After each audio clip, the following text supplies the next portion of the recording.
Ce qui suit est la transcription d'un échange entre Mathias de Stefano, désigné ici comme moi, et son soi supérieur désigné comme je suis. Dans cette capsule, la voix masculine incarnera le moi, tandis que la voix féminine représentera le je suis. Cette conversation intitulée « Faire et être » a été réalisée le 6 juin 2021.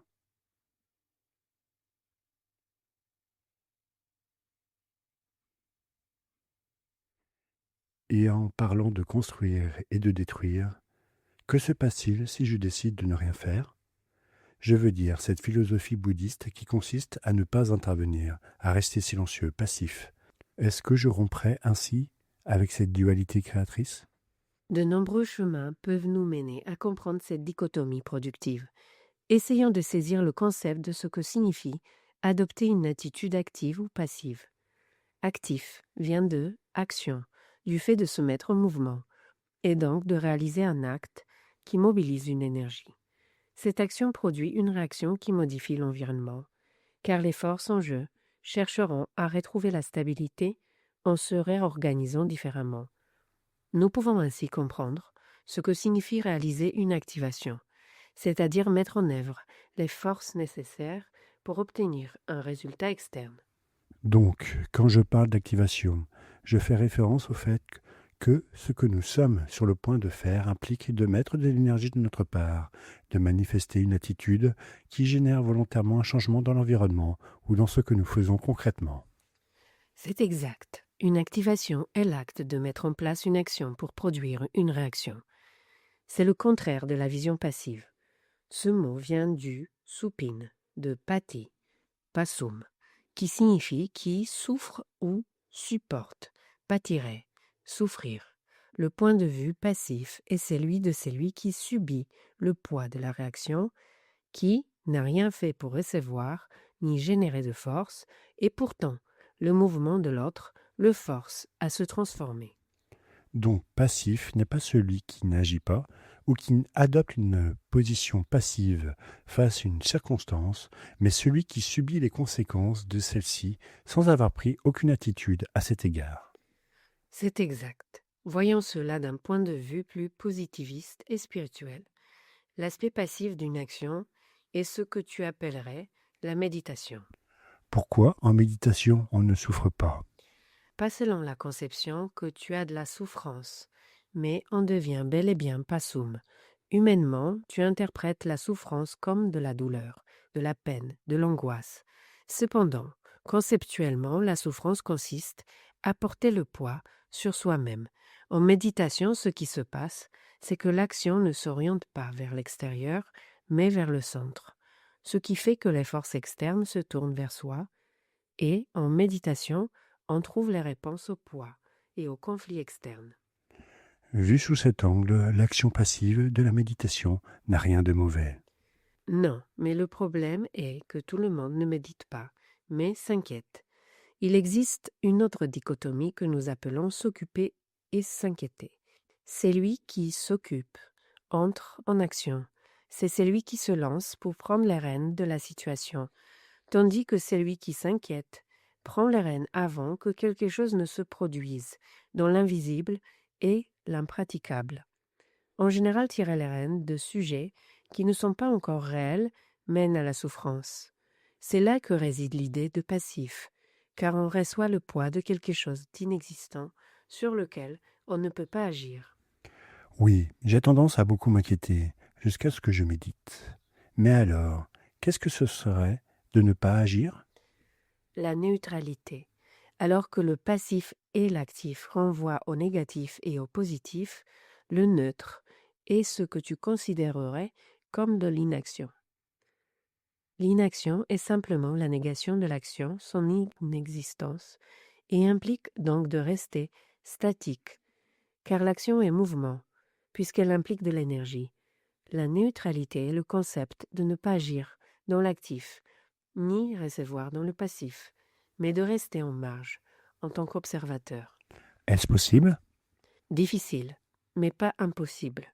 Les pratiques de certaines cultures asiatiques en matière de neutralité leur font comprendre que tout effet de changement n'est qu'un produit de force qu'elles ne peuvent contrôler, et par conséquent, elles préfèrent rester en marge de toute réaction, ni pour, ni contre. Mais cela n'évolue pas. Je veux dire, comment avance-t-elle ainsi? Pourquoi as-tu besoin d'avancer? Eh bien, nous sommes sur un chemin de croissance et d'expansion. Ça dépend de qui. Le fait que tu sois conscient d'un chemin évolutif ne te rend pas digne de détenir la vérité absolue. Il y a des personnes qui ne sont pas nées pour suivre ton chemin. L'acceptes-tu? Oui, je comprends, mais j'ai du mal à l'assimiler, à accepter que le fait de ne pas prendre parti puisse être considéré comme normal.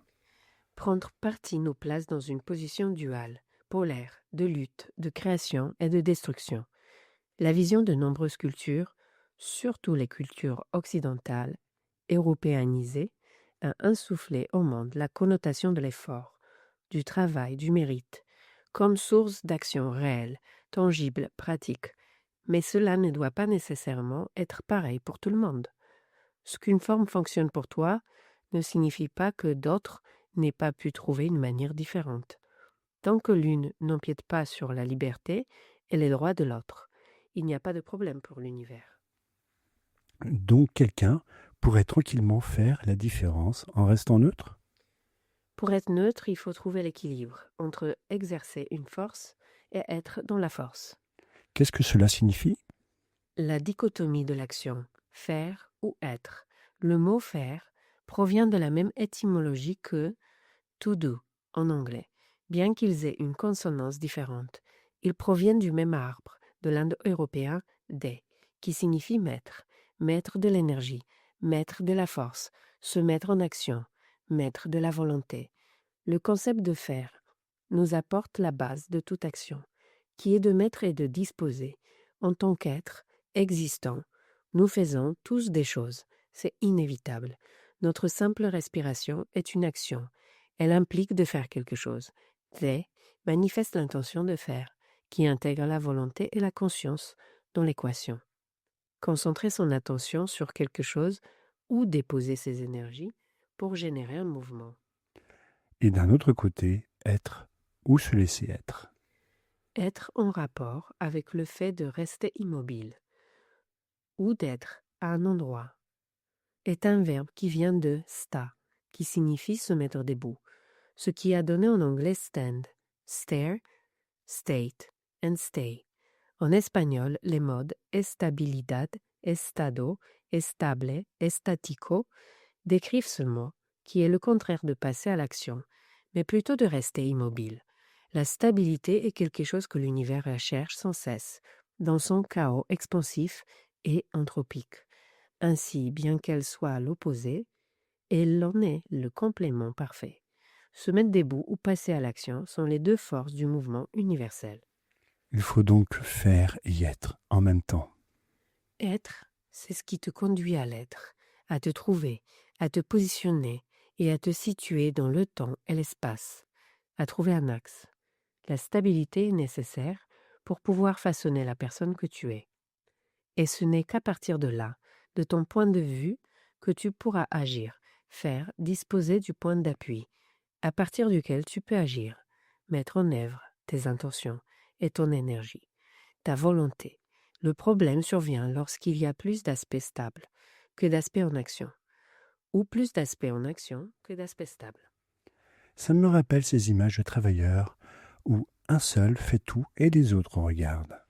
C'est de cette même manière que tu peux comprendre ton monde intérieur. Tu n'avanceras jamais si une seule de tes forces met toute son énergie, tandis que tes autres aspects regardent. Mais tu n'arriveras à rien non plus si beaucoup travaillent, mais qu'un seul les ancre et leur dit quoi faire. La neutralité réside dans la capacité à créer suffisamment de stabilité pour ne pas être affecté par les mouvements extérieurs et suffisamment d'activité pour que tu puisses t'assouplir et prendre des décisions.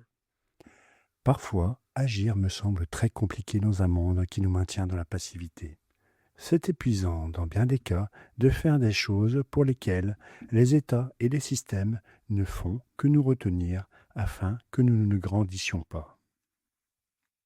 Ces mécanismes de contrôle externe transforment les individus en passifs sociaux, afin qu'ils puissent continuer à nourrir le système sans que celui-ci ne perde sa confiance en lui-même et son utilité. Un être stablement actif ne sera pas une cible facile pour les répressions, car rien ne l'affectera. Être, c'est être capable de rester centré, malgré ce qui peut se passer autour de soi. C'est là que réside la logique de ces cultures neutres, qui encouragent la neutralité comme chemin vers l'illumination. Bien sûr, ce n'est pas ne rien faire, mais ne pas me laisser affecter par ce qui se passe. Exactement. Et c'est cela, être. Être en soi-même. Rester à l'intérieur. Être centré, debout, ferme. C'est là que réside la véritable force de l'action. Car en étant, rien ne peut te déstabiliser. Et ainsi, quand tu agis, rien ne te frustrera ni ne te détruira. En méditation, tu reçois toutes les pressions en leur donnant un sens au centre, où la somme de toutes les forces est égale à zéro. Je comprends, c'est logique. Ainsi, l'objectif fondamental de ce concept est que nous puissions faire ce que nous devons faire sans que les résultats ne nous affectent en rien, sans inquiétude ni attente, mais en agissant depuis la stabilité de notre propre être, comme un arbre immobile et solide au milieu d'une tempête. Parfois, la simple présence en dit bien plus long que 1000 actes réactifs. C'est pourquoi je m'apprête à être moi. Et ainsi, tu déplaceras des montagnes.